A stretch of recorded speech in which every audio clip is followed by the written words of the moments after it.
الهی آن دم کیمه براری از بدن جان را نگهداری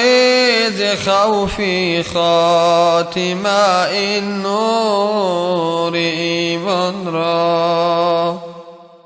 به درگاهت دست و خجل رو کردن آچاری ترحم کن به فضل خود خجالت مند مهمان را اگر چند سیاه شد نامه ها از کثرت عصیان به جوش آورد برای شستشو دریای غفران را امید از سایه چتری کرم دارد سرم روزه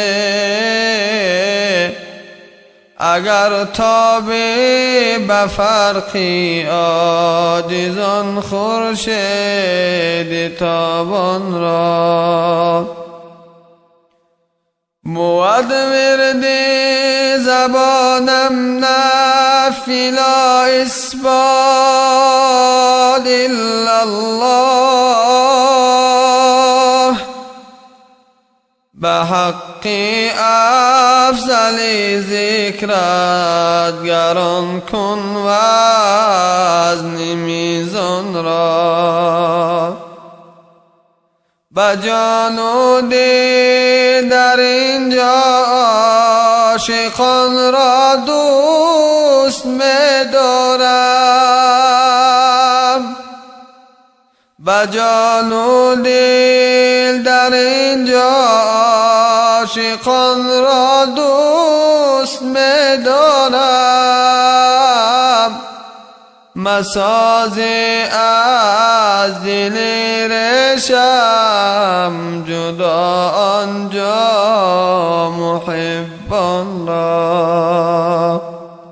مساز از دل رشم جدا آنجا محبان را اله آن دم کیمه براری از بدن جان را نگهداری ز خوفی خاتمه این نور ایمان را به ذوق جرأ عاشق در دو عالم زندگی خواهد چو بلبل ها برای وصل سازد سیر بستان را که دارد روی جانان صد هزاران چشم قربانی سزد این کربلا بر جان نشانی روی جانان را